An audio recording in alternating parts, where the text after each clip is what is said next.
Assalamualaikum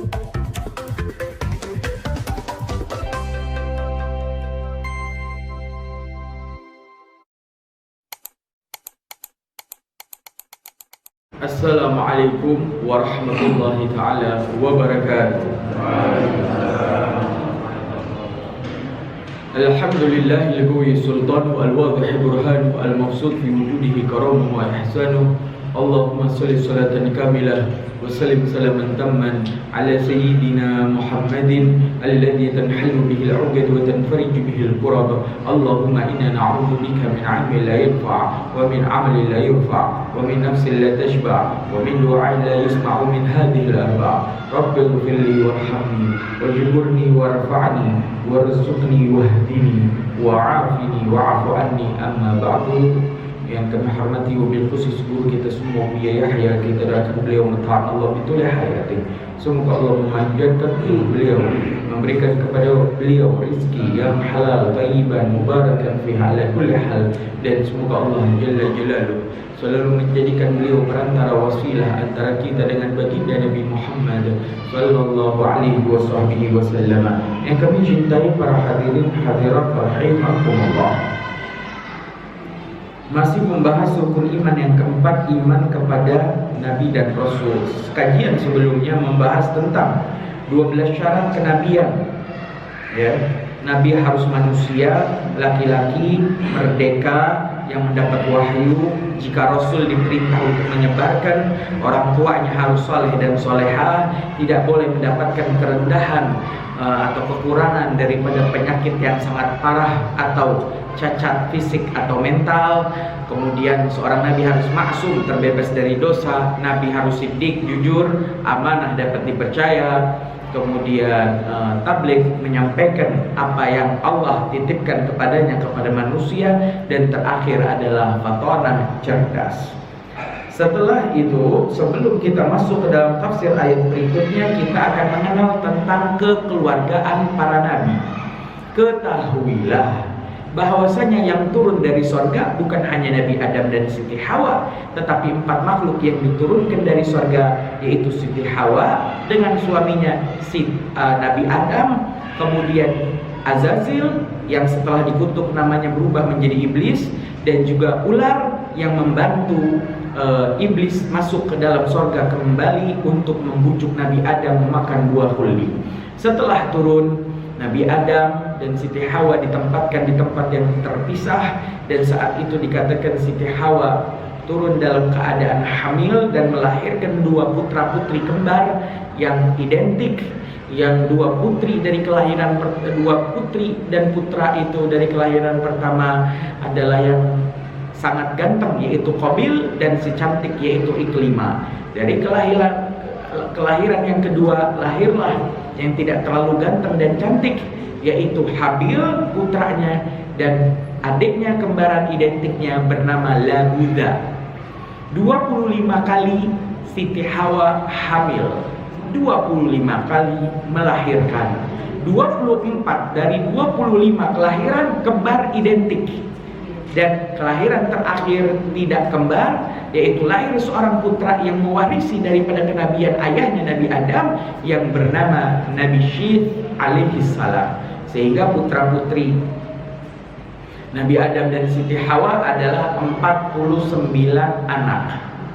Kemudian dikisahkan Nabi Nuh mempunyai 4 putra, Sam, Ham, Yafith, dan Kan'an.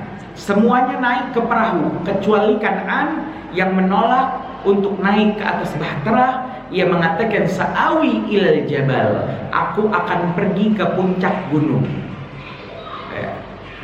Qala la asimal yawm, kata Nabi Nuh, tidak ada pelindung pada hari ini, semua akan tenggelam. Tapi Kan'an menolak perintah ayahnya sehingga ia menjadi anak yang durhaka.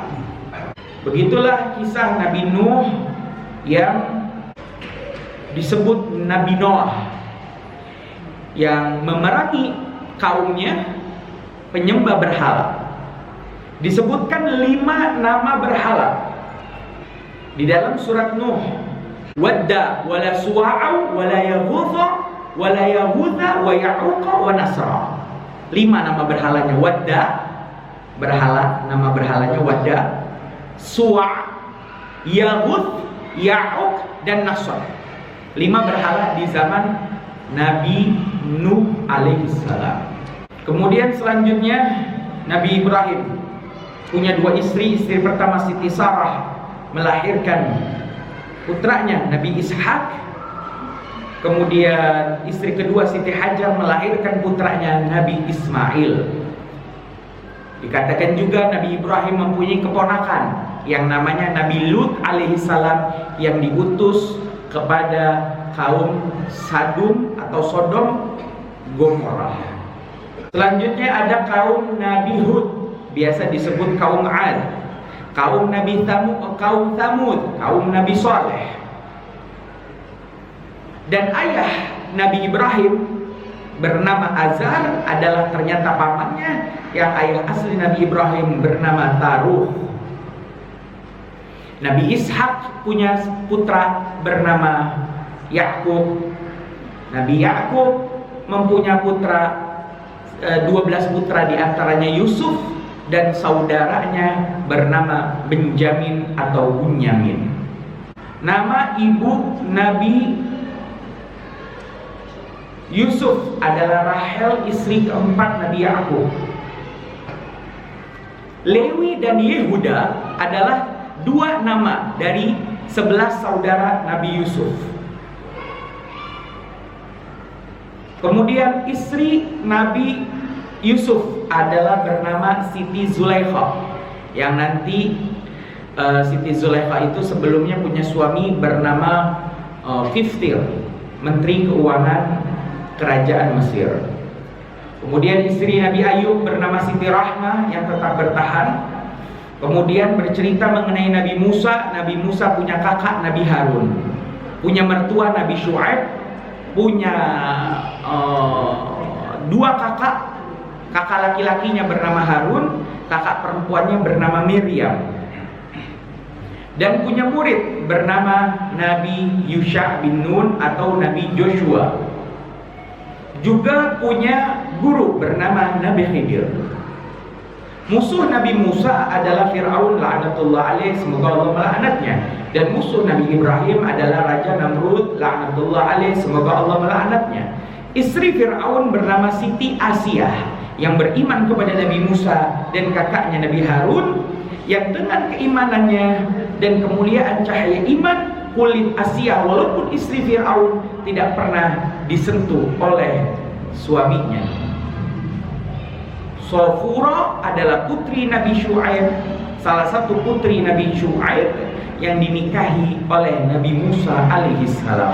Haman adalah tangan kanan Firaun yang membangun gedung tertinggi di dunia di zamannya di Mesir, yang mana itu atas perintah Raja Firaun, sebab ingin melihat bagaimana bentuk Tuhannya Musa dan Tuhannya Harun.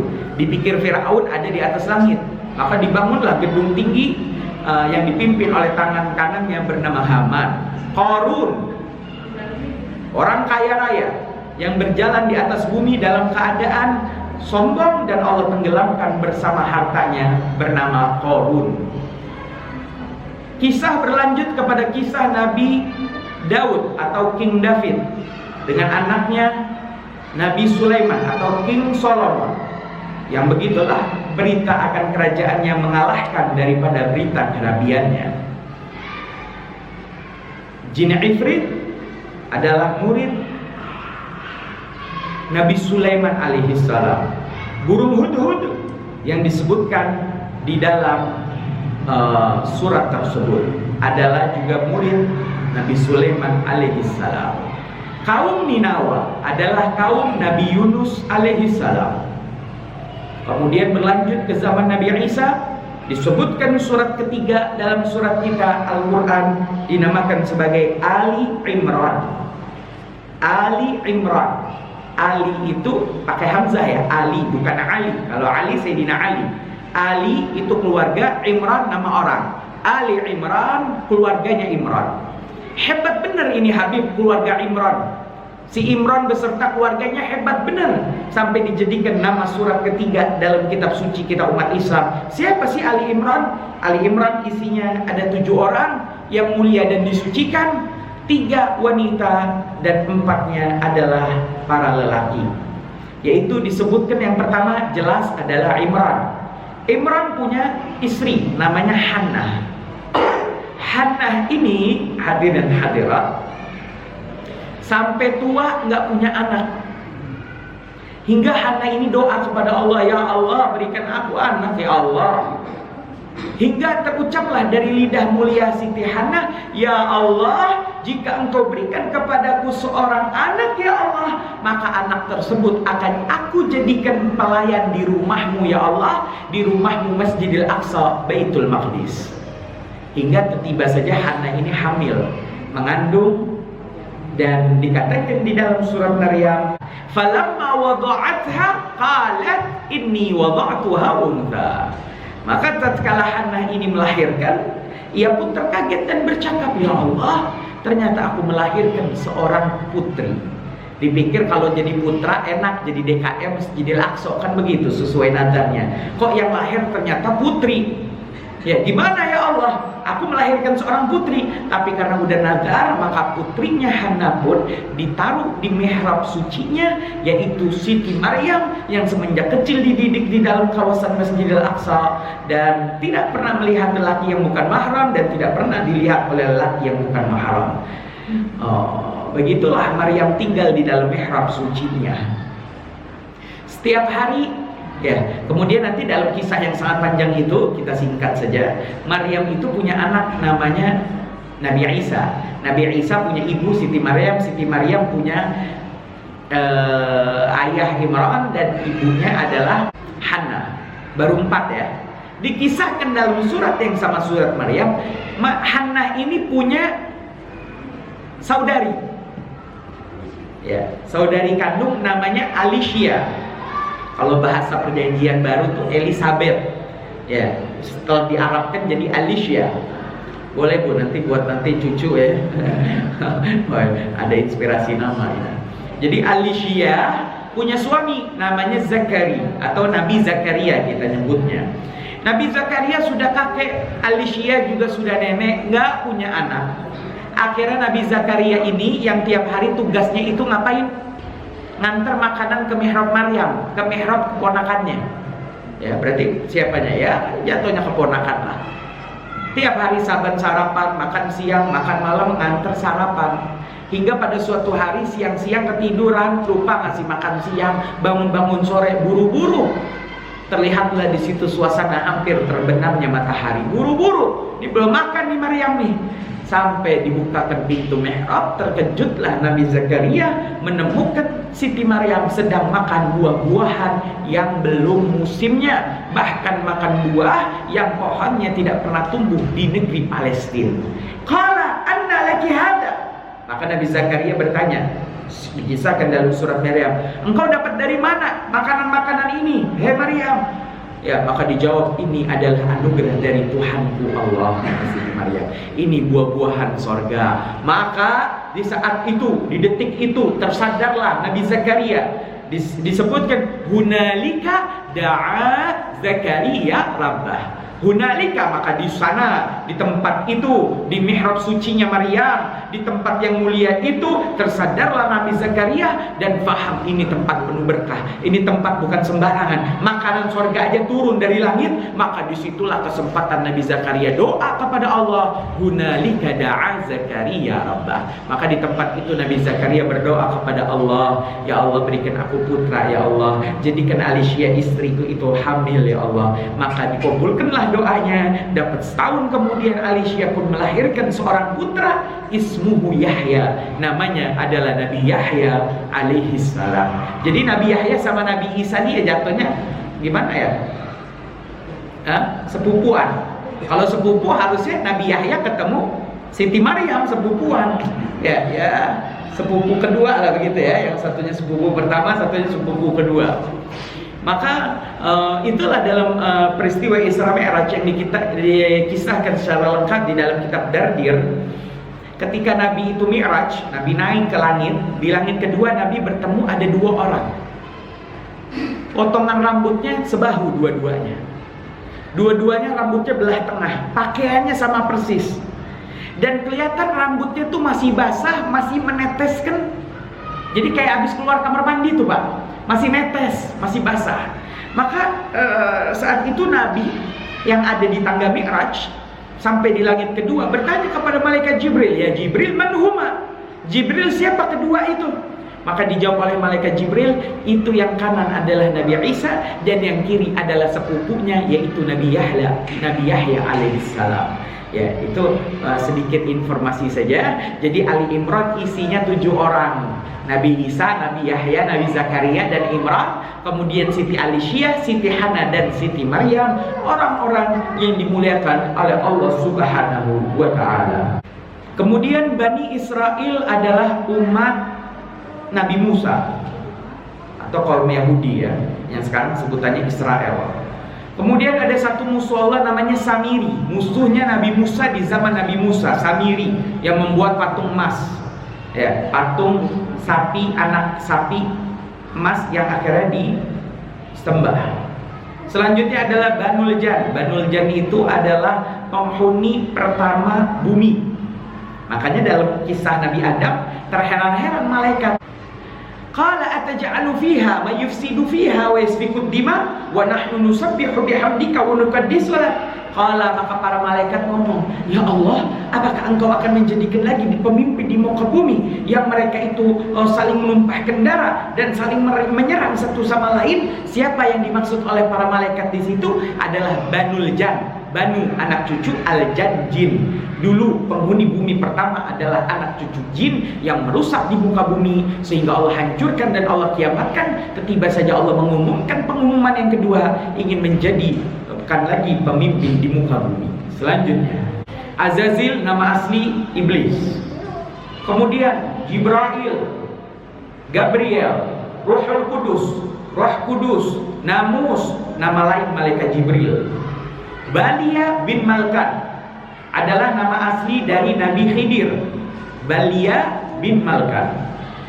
Dihya al-Kalbi, nama sahabat Nabi yang wajahnya sangat ganteng. Saking gantengnya, malaikat Jibril kapan mau menemui Nabi dalam wujud manusia selalu menyamar menjadi Dihya al-Kalbi. Kemudian masuk ke zaman Rasulullah, nama-nama penting adalah Muqawqis, gubernur yang memimpin Mesir.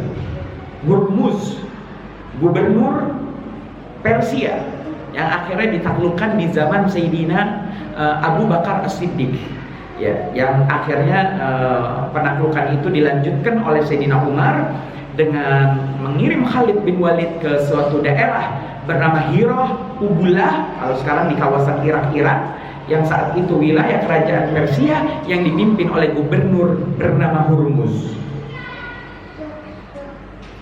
Kemudian malaikat Ismail. Jadi bukan hanya nabi aja yang namanya Ismail. Malaikat ada namanya malaikat Ismail, adalah penjaga pintu-pintu langit dunia yang mulai saat kelahiran baginda Nabi di malam 12 Rabiul Awal tahun Gajah. Kaum Quraisy adalah musuh Nabi Muhammad dan keluarga Nabi juga. Kemudian Muhajir dan Ansar. Muhajir adalah sahabat yang hijrah dari Mekah ke Madinah. Ansar adalah sahabat yang menolong, yang menerima orang-orang Muhajir. Ansar dibagi menjadi dua, ada Aus dan ada Khazraj. Dua suku yang dulunya sebelum kedatangan Nabi selalu bermusuhan. Selanjutnya adalah Paulus. Paulus ini adalah Yahudi yang membunuh sebagian besar murid Nabi Isa daripada Al-Hawariyun. Paulus yang dia mencetak 3 murid yang mendoktrin mereka dengan kesesatan, karena Paulus ingin menyesatkan daripada pengikut Nabi Isa dari kaum Nasrani. Sehingga begitulah keyakinan dari Paulus yang sekarang dipakai oleh gereja-gereja daripada konsep Trinitas, 1 tetap 3 dan 3 itu adalah 1. Itu adalah keyakinan-keyakinan dari didikan Paulus. Selanjutnya adalah Yudas, murid Nabi Isa yang berkhianat kepada gurunya. Selanjutnya adalah Waraqah bin Naufal, pendeta Nasrani, paman Siti Khadijah, yang didatangi ketika Nabi Muhammad berusia 40 tahun baru menerima wahyu. Siti Khadijah bingung melihat keadaan suaminya, menggigil, panas dingin, maka didatangilah Waraqah bin Naufal, pendeta Nasrani di Mekah. Selanjutnya adalah pendeta Bukhairah yang menemui Nabi ketika Nabi ingin melakukan perjalanan dagang ke negeri Syam di usia Nabi 12 tahun. Maisarah, budak laki-laki, sekali lagi banyak salah paham. Maisarah, budak laki-laki tangan kanan kepercayaan Nyonya Khadijah. Ya. Kemudian Abu Halah, istri pertama Siti Khadijah, wafat meninggalkan satu putra namanya Halah. Ya, Siti Khadijah suami pertamanya bernama Abu Halah. Selanjutnya Fatimah binti Amr adalah nenek Rasulullah. Kita nih kalau ditanya siapa kakek Rasulullah, kita jawab apa Pak? Abdul Muthalib. Ditanya siapa neneknya Rasulullah, nggak tahu. Neneknya Rasulullah bernama Fatimah binti Amr, melahirkan dua putra, sang kakak Abu Thalib dan adiknya adalah Abdullah.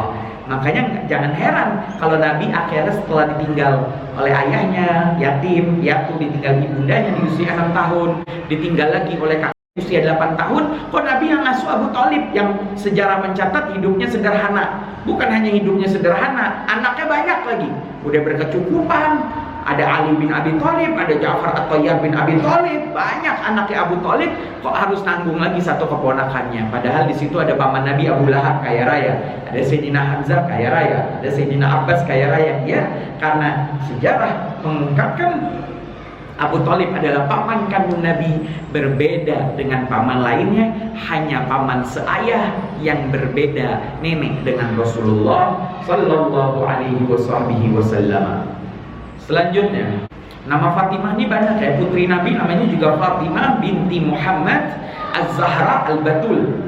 Istrinya Abu Thalib namanya Fatimah juga, namanya Fatimah binti Asad. Adapun nenek Rasulullah, istri keempat Abdul Muthalib, namanya Fatimah binti Amr. Adiknya Sayyidina Umar, yang menjadikan penyebab Sayyidina Umar akhirnya ingin memeluk Islam ketika menampar pipi adiknya, namanya juga Fatimah, yang sedang membaca surat Toha di atas kertas papirusnya. Selanjutnya adalah Halimatus Sa'diyah, ibu susuan ketiga Rasulullah. Sebelumnya ibu susuan kedua Rasulullah bernama Thuwaibah Al-Aslamiyah, bekas budaknya Abu Lahab. Ini Abu Lahab saking senangnya punya keponakan ya, laki-laki. Maka Thuwaibah yang diutus di tengah malam karena mendengar berita bahwasanya iparnya itu, yaitu Siti Aminah, ingin melahirkan, maka pas datang lagi, balik lagi ke rumah Abu Lahab, Thuwaibah ngasih kabar, engkau punya keponakan. Saking senangnya dibebasin itu Thuwaibah saat itu juga. Bahkan dikasih emas perhiasan untuk modal hidup. Saking senangnya itu Thuwaibah akhirnya bingung mau pulang ke mana. Karena biasa jadi budak, tiba-tiba bebas merdeka. Oh, saya harus terima kasih nih kepada anak yang aku bawa beritanya, yaitu siapa? Muhammad. Maka setelah izin kepada Siti Aminah, Thuwaibah menyusui Nabi Muhammad walaupun beberapa saat. Thuwaibah Al-Aslamiyah adalah ibu susuan kedua baginda Nabi Muhammad sallallahu alaihi wasallam. Masih banyak sekali yang bisa diungkapkan, tokoh-tokoh penting di dalam kisah-kisah yang secara detail dan rinci dikisahkan sebagai yang harus kita ketahui sebagai gambaran daripada rukun iman kita yang keempat, iman kepada para nabi dan rasul. Begitulah surat akhir Al-Baqarah menjelaskan kullun amana billahi wa malaikatihi wa kutubihi wa rusulih. Begitulah semua orang mukmin itu beriman kepada Allah, kepada para malaikat, kepada kitab yang Allah turunkan, dan kepada utusan-utusan Allah. Yaqulun, mereka semua mengatakan, orang-orang mukmin itu, la nufarriqu baina ahadim mir rusulih. Inilah ciri umat Islam. Apa? Kita nggak beda-bedain di antara utusan-utusan Allah. Ya. Fanu'minu bi ba'din wa nakfuru bi ba'din kama fa'ala al-yahudu wan nasara. Kami ini tidak beriman kepada sebagian nabi dan beriman dan kafir kepada sebagian nabi sebagaimana yang dilakukan oleh orang-orang Nasrani dan orang-orang Yahudi. Ya, orang Yahudi apa? Orang Yahudi itu cirinya mereka merendahkan nabi-nabi mereka. Tapi kadang mereka kalau udah percaya sama satu nabi sangat percaya. Contoh, Yahudi ada sebagian kelompok kecilnya. Orang Yahudi ini banyak kelompoknya sesuai dengan tafsir Al-Quran yang telah kita baca. Ada Yahudi ahli sorga. Siapa? Ini Yahudi kayak pendeta Bukhaira yang hidup di zaman Fatrah, ini ahli surga walaupun Yahudi. Ya. Kedua, Yahudi celaka. Siapa? Itulah orang Yahudi yang terlalu merendahkan nabi mereka sehingga mereka terbiasa membunuh nabi-nabi mereka. Yaqtuluna anbiya'ihim. Mereka terbiasa membunuh nabi-nabi mereka. Ini celaka. Biasanya ciri Yahudi merendahkan nabi. Kok ada jenis yang ketiga? Yahudi sesat. Ya, bukan celaka lagi Yahudi, bukan dimurkai lagi, bukan al-maghdub alaihim lagi, tapi mereka sesat. Siapa? Mereka yang disebutkan waqalatil yahudu Uzairun ibnullah. Dan begitulah orang-orang Yahudi mengatakan Uzair, yaitu Nabi Uzair adalah ibnullah, adalah son of God, adalah anak Tuhan, putra Tuhan. Ya, maka orang-orang Yahudi ini ada sekelompok kecil yang diceritakan di sebuah daerah terlalu memuja-muja Nabi Uzair. Karena Nabi Uzair ini ceritanya mirip dengan beberapa kisah. Mirip dengan kisahnya Ashabul Kahfi, penghuni gua yang tertidur selama 300 tahun Masehi atau 309 tahun Hijriah. Dan Allah bangunkan kembali. Masuk satu kampung, Allah wafatkan dia. Ya. Gimana ayatnya? Alam tara ilal ladina, apakah kalian Muhammad nggak ngelihat bagaimana cerita tentang satu pemuda yang masuk satu kampung dan dia mengatakan bagaimana Allah bisa membangun lagi peradaban yang telah tergoncang dengan gempa bumi ini. Ya, maka ia mempertanyakan kekuasaan Allah, maka Allah jadikan ia tertidur di mana bekalnya tetap utuh, tidak berubah. Yang namanya makanan kan basi ya Pak ya. Harusnya makanan basi. Ini lam yatasanna, makanannya nggak basi. Sedangkan kuda tuh, ya, kendaraan hewan yang dia bawa itu hancur. Ya, sedangkan dirinya jadi ada 3 Pak. Si Nabi Uzairnya Allah jadikan tertidur, Allah wafatkan. Ya. Di kanannya hewannya hancur, tinggal tulang. Di kirinya makanan bekal nggak basi. Ada 3. Ya, selama 100 tahun.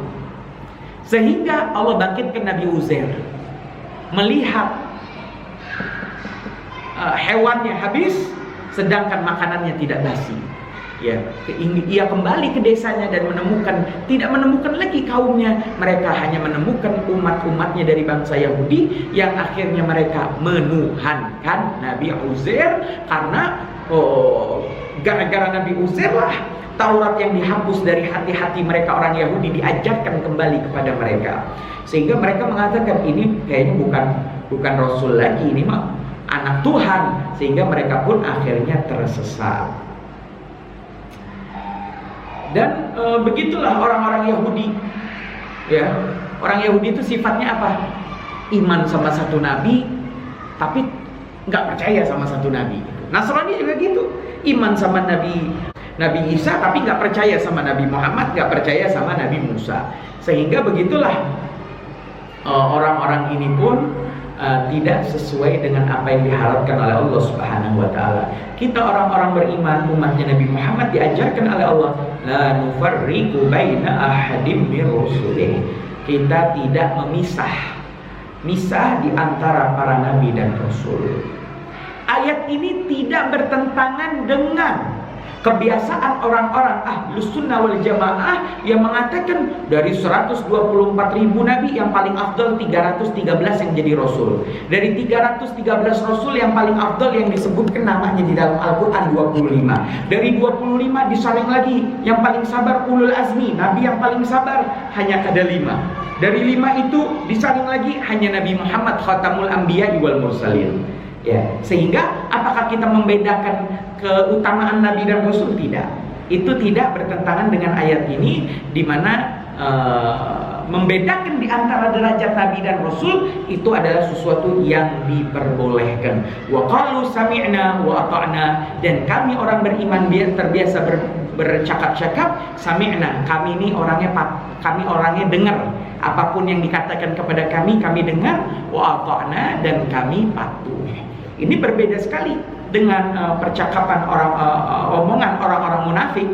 Lawannya mukmin itu munafik, yang mereka mengatakan sami'na wa asaina. Kami dengar, tapi kami melanggar. Itu munafik. Ya, sedangkan orang-orang beriman sami'na wa ata'na.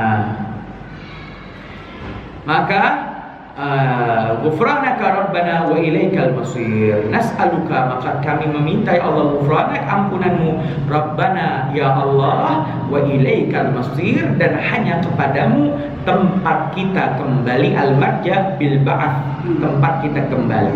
Nah, wa ilaikal masir ini berkaitan dengan rukun iman yang kelima, yaitu iman kepada akhirat. Ya.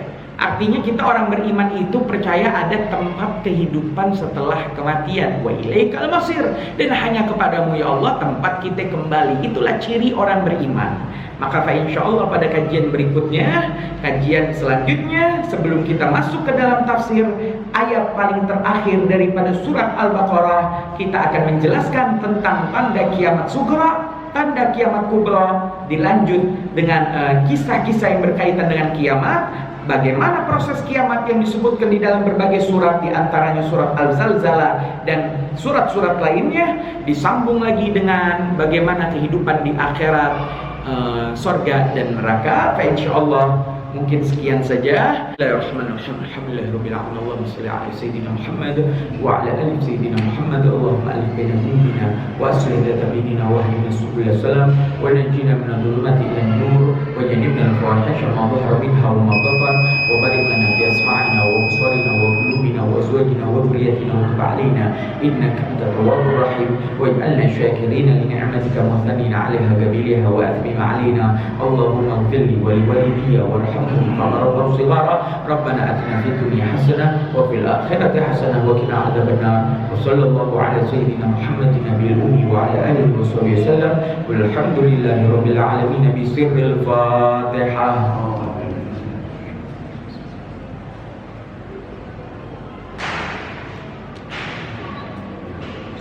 صراط الذين أنعمت عليهم غير المغضوب عليهم ولا الضالين. والله موفق إلى أقوم الطريق.